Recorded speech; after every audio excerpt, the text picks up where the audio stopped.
instances, resolution used to involve bloodshed, sometimes leading to a feud. At times, religion or some form of sorcery was employed to discover or injure the perpetrator. When the offender was, or is, known, a victim or his or her kin could be permitted to inflict punishment themselves, hence the feud.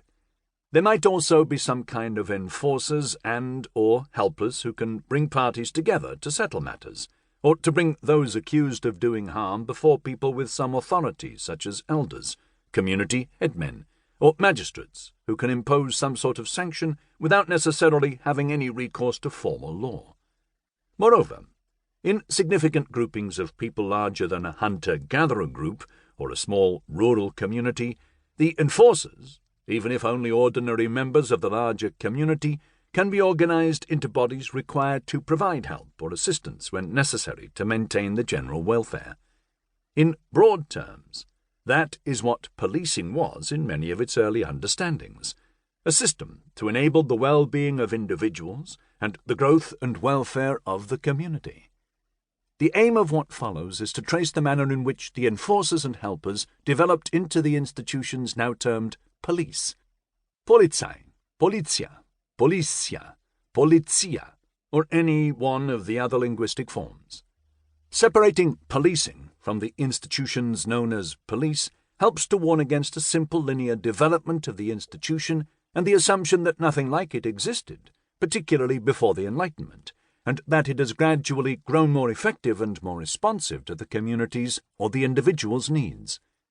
The word police has its origins in the classical Greek, politeia, a word that also provided the root for policy, and that concerned all matters affecting the survival and welfare of the city, the polis. This raises two assumptions that need to be considered at the outset.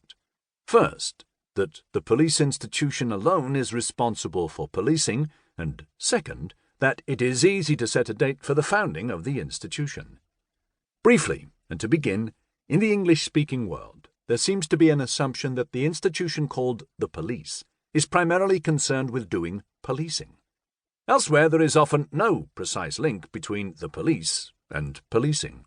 In French, for example, there is no single verb for policing, and the term faire la police, literally translated as to do the police/policing, is commonly used.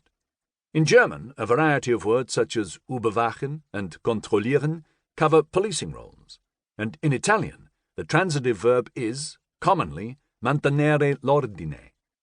When there was no institution called the police, local communities were often prepared to enforce what they understood as social norms, which did not always follow the law of their rarely present monarch or other ruler. Even when there was a significant police institution, it was possible to find local communities ready and keen to enforce their own brand of popular justice. Lynching in the United States in the 20th century is an extreme example.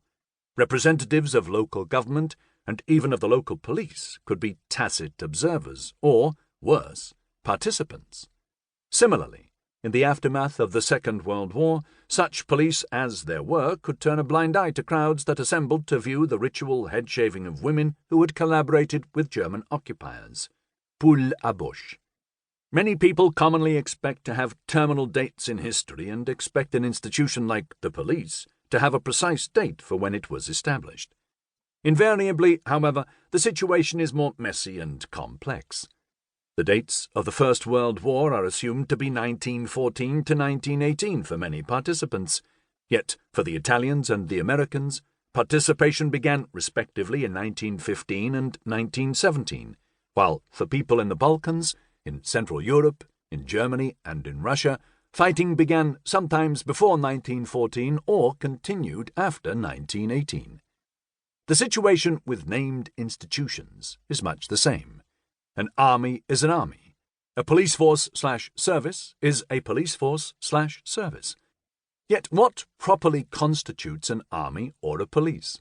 And what easily constitutes a description of what they do?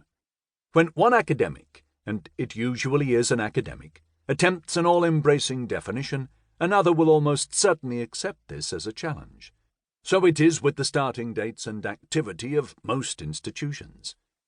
The old traditional histories of